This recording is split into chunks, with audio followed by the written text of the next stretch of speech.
Buenas tardes amigos, hoy estamos en una nueva edición del programa Hablemos de Banca, un programa en alianza entre la Asociación de Bancos del Perú y la Agencia Andina. En esta oportunidad tendremos a Eva Céspedes, la directora del Sistema de Relaciones con el Consumidor de ASBank, con la que conversaremos de un tema que a todos nos interesa, el sobreendeudamiento. Bienvenida, Eva. Muchas gracias, Patricia, por la invitación.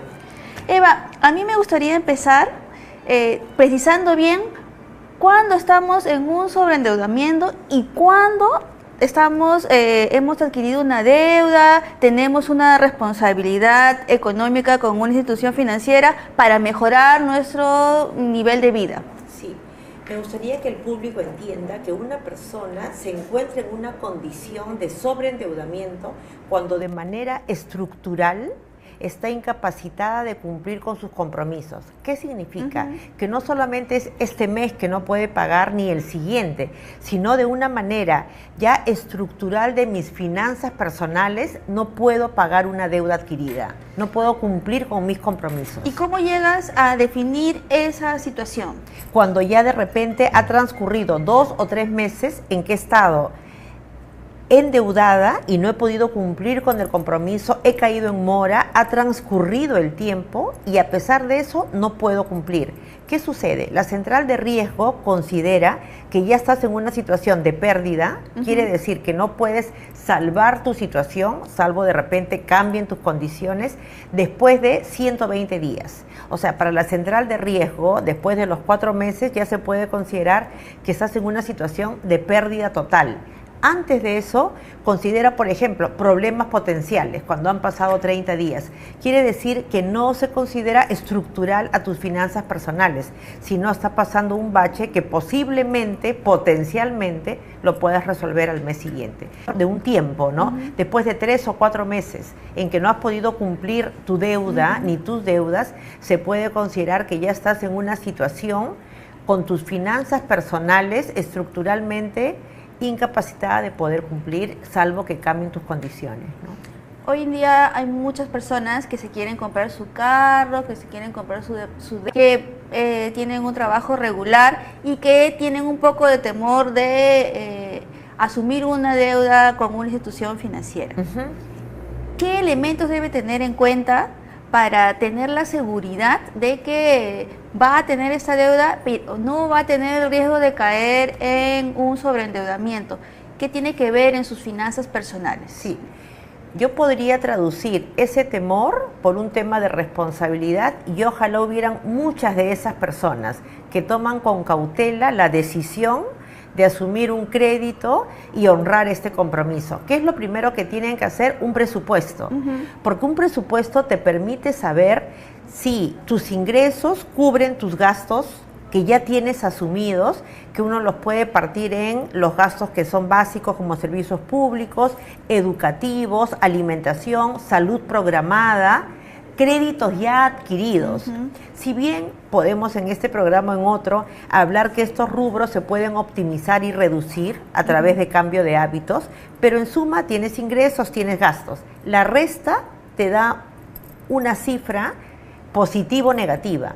Si es positiva, tienes un excedente. Entonces tú podrías asumir compromisos que impliquen cuotas inferiores o iguales a este excedente, porque es lo que te sobra. Excedente igual sobrante. Si es negativo, ni siquiera estás cubriendo los gastos que ya tienes y seguramente estás usando la tarjeta de crédito para compensar alguno de estos déficits. Entonces, a tu pregunta, ¿qué es lo que la persona tiene que hacer? Un presupuesto.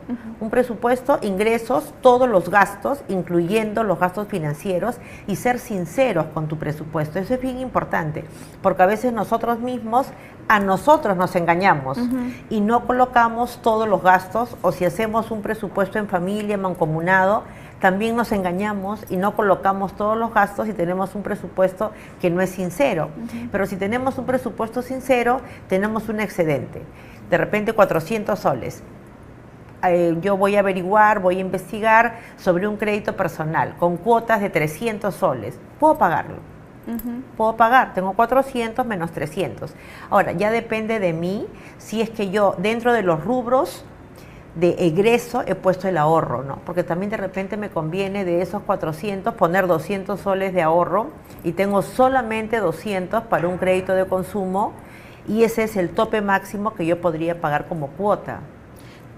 ¿Tú recomendarías que luego de hacer el presupuesto y me saliera una cantidad como excedente, que utilizara todo ese monto de excedente para pensar en un crédito y tener eso como la cuota?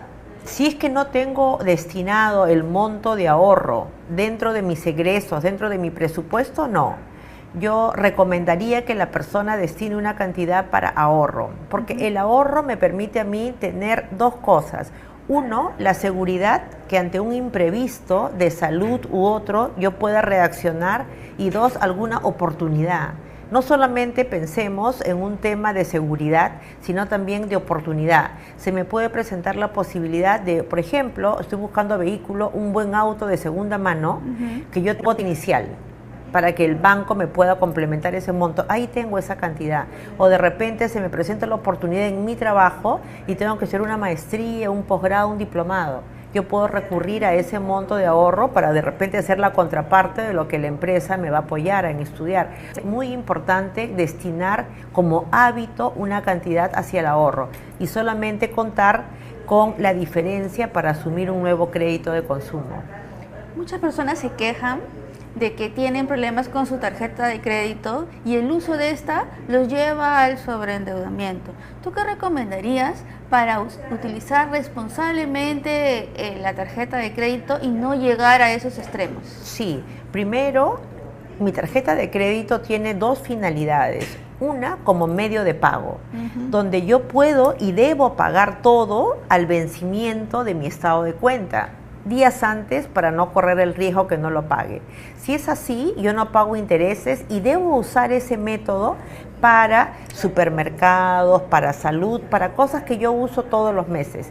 Y solo usar la tarjeta de crédito para financiarme cuando son aquellos bienes o servicios que normalmente no consumo. Por ejemplo, necesito renovar mi refrigeradora. Entonces yo la voy a renovar, me puede costar 2.000 soles, puedo usar mi tarjeta de crédito, pero siempre desde un enfoque de presupuesto. Voy a poder asumir ese compromiso. Entonces la tarjeta de crédito no significa necesariamente voy a incorporar nuevos créditos, porque yo puedo comprar y pagar todo y me beneficio porque no voy a pagar intereses y es más, voy a tener puntos, voy a tener los beneficios que me dan descuentos en restaurantes, en distintas cosas que yo voy a poder tener como beneficio por mi... Ahora, Eva, podemos no ser las personas sobreendeudadas, podemos estar casados con alguien que está sobreendeudado, podemos ser el avaro, la garantía de alguien que termina tomando malas decisiones y sobreendeudándose. ¿Qué podemos hacer en esos casos? ¿Qué deberíamos tener en cuenta al momento de, por ejemplo, ser aval de alguien o cuando ya el esposo, la esposa ha sobregirado todo? ¿Qué hacemos? Ser muy conscientes de lo que tú has dicho. Es tan importante porque si yo estoy bajo el régimen de sociedad conyugal, yo asumo activos y pasivos. Quiere decir lo bueno y lo malo con mi esposo. Entonces yo, mi vida, estoy compartiendo esa responsabilidad en mi vida de las deudas y de los compromisos que mi pareja, mi esposo pueda asumir. Si yo soy consciente de eso, y viceversa, tenemos que hacer un presupuesto conjunto. Y a eso me refería con ser sinceros. Quiero compartir contigo que en alguna época que yo he trabajado en Indecopi, hemos recibido denuncias de personas que sus esposos han sido ludópatas y que con la tarjeta consumía. Y era complicado porque la entidad financiera legalmente no tenía por qué cortar la tarjeta de crédito. Entonces existen estos problemas que van más allá de una simple discusión en casa, que puede conllevar responsabilidades de pérdida de patrimonio, bienes. Entonces, ser muy consciente. Si nosotros no queremos asumir ese riesgo, podemos también tener el régimen de patrimonio separado, ¿no? Entonces, depende las costumbres, el conocimiento que yo tenga de mi pareja, de mi esposo, para ver si estoy dispuesta a asumir o no esa responsabilidad. Es un tema más delicado de lo que nos parece. Ahora, cuando uno tiene una sociedad conyugal, de todas maneras, uno tiene que firmar los contratos de financiamiento. ¿Es verdad?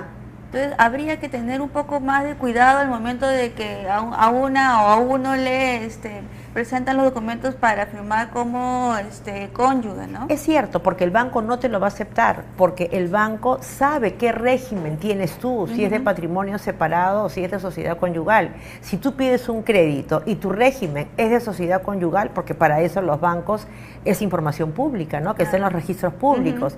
Entonces, si el banco sabe que es sociedad conyugal y no tiene la firma de la contraparte del esposo, ese crédito no te lo va a dar, porque sabe de que tenían que firmar los dos. Entonces, por el lado legal, tú tienes el amparo de que tú tenías que firmar. Si no has firmado y el banco dio ese préstamo, hubo una omisión que ya habrá que verla en otro terreno. Claro. Pero, y si tú firmaste de manera confiada y sin leer, no has cumplido con tu derecho que tienes de poder leer lo que firmas en cualquier situación, incluso con tu esposo, porque no sabes si es que está poniendo como garantía todo el patrimonio que tienen o solamente está limitando la garantía a un bien específico, ¿no? O sea, uno tiene también una responsabilidad absolutamente de interesarse en saber qué es lo que está firmando y no confiar a ciegas, porque uno está poniendo no solamente en riesgo lo de tu esposo y tuyo, sino posiblemente lo de tus hijos también, entonces que son menores de edad, entonces tú eres responsable sobre toda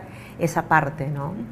Eva, ¿tú crees que debería haber algún tipo de regulación sobre el sobreendeudamiento?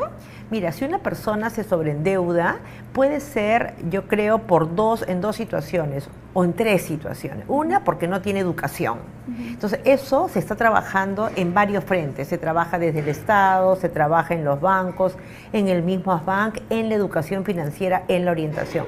Otro es por irresponsabilidad, pero otra es por coyuntura.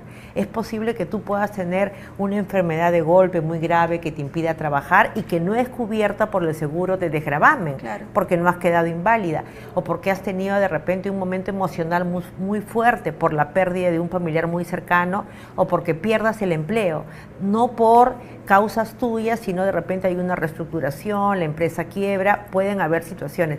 Yo creo que ahí se podría impulsar un seguro de desempleo que permita cubrir ciertos supuestos, ¿no?